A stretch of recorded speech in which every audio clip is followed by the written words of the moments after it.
ভিক্ষা চাইছি, আমার বাচ্চাকে একটু আমার কোলে ফিরিয়ে দে।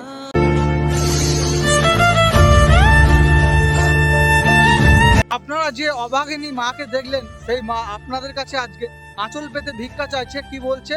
আমার বাচ্চাকে আপনারা আজকে ফিরিয়ে দিন। চলুন আজকে আমি বলি এই অভাগিনী মায়ের কথা। আজকে ভিডিও করতে গিয়ে আমার মুখ দিয়ে কথা বেরোচ্ছে না, আজকে ইচ্ছা করছে না ভিডিও করার। কারণ আমি যে ভিডিওটা যেটা দেখলাম সেটা দেখে সত্যি আমি কিন্তু আর ভিডিও করতে পারছি না। কিন্তু আজকে এই ভিডিওটা যদি আমি না করি তাহলে কিন্তু আপনারা সবাই মিলে এগিয়ে আসতে পারবেন না, আর এই ছোট্ট বাচ্চাটাকে বাঁচাতে পারবেন না, আর তার মায়ের কোলে তার বাচ্চাটাকে ফিরিয়ে এনে দিতে পারবেন। বাচ্চাটার এখন বয়স 4 বছর। 4 বছর বয়সে সে পেট দিয়ে পায়খানা করছে।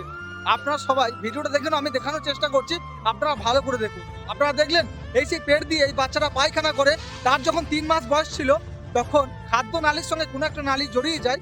তারপর ডাক্তাররা তখন সেটাকে ঠিক করতে পারেনি, সেই জন্য পেট দিয়ে রাস্তা করে দিয়েছিল যাতে পেট দিয়ে পায়খানাটা হয়, কারণ তখন সেই অপারেশনটা করা সম্ভব ছিল না। ডাক্তার বলেছিল এই বাচ্চাটা যখন 10 কেজি ওজন হবে তখন আপনারা এই অপারেশনটা করিয়ে নেবেন। কিন্তু এখন বাচ্চাটার 10 কেজি থেকেও বেশি ওজন, কিন্তু অপারেশনটা এখনো পর্যন্ত করা হয়নি। কারণটা আপনারা জানেন কিসের জন্য সেই অপারেশনটা এখনো পর্যন্ত করা হয়নি? অর্থ।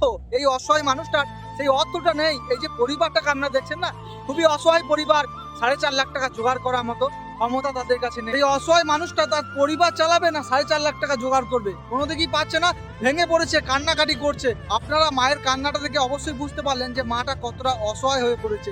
এই ঘটনাটা ঘটেছে বাঁকুড়া বড়জোড়াতে, ঠিক আছে? তো বাঁকুড়া বড়জোড়াতে ঘটনাটা ঘটেছে। আমি গোটা পশ্চিমবাংলার মানুষকে একটা কথাই বলতে চাই, আপনারা প্লিজ একটু করে সাহায্য করবেন। বেশি দেওয়ার দরকার নেই, 10 টাকা করে আজকে সবাই সাহায্য করবেন, যাতে এই বাচ্চাটার চিকিৎসাটা হয়ে যায়, বাচ্চাটা ভালোভাবে সুস্থ হয়ে যায়, তার সার্জারিটা হয়ে যায়। আজকে আপনাদেরকে সবাইকেই 10 টাকা করে সাহায্য করতে হবে। আপনারা কেউ মুখ ফিরিয়ে নিয়ে চলে যাবেন না। আমি ভিডিওর মধ্যে স্ক্যানারটা দিয়ে রাখলাম, এই মানুষটার স্ক্যানার নেই, এই যে পরিবারটা তাদের স্ক্যানার নেই, তাই বলে কি আমার স্ক্যানারটা দিইনি? এর সঙ্গে একজন কাজ করে, উনি দিয়েছেন সেই স্ক্যানারটা, আপনাদেরকে দিলাম। আপনারা যতটা করে পারবেন সবাই সাহায্য করবেন। আমি জানি সবাই অর্থ দিয়ে সাহায্য করবে না, অনেকজনের সামর্থ্য আছে, তাও কিন্তু তারা সাহায্য করবে না। কারণ এটা যদি তার নিজের সন্তান হতো তাহলে সবাই সাহায্য করতো, এটা তো অন্যজনের সন্তান, তাই সবাই হয়তো সাহায্য করবে না।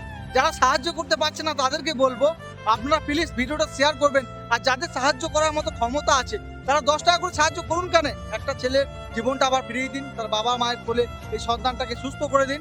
সকলে ভালো থাকবেন, সুস্থ থাকবেন। ধর্ম হোক যার যার, মা মনসা সেবাশ্রমে মা মনসা দেবী আপনাদের সবাই, যদি আপনারা সবাই 10 টাকা করে সাহায্য করেন, স্বয়ং মা মনসা দেবী আপনাদেরকে সবসময় আশীর্বাদ করবে। সকলে ভালো থাকবেন, সুস্থ থাকবেন।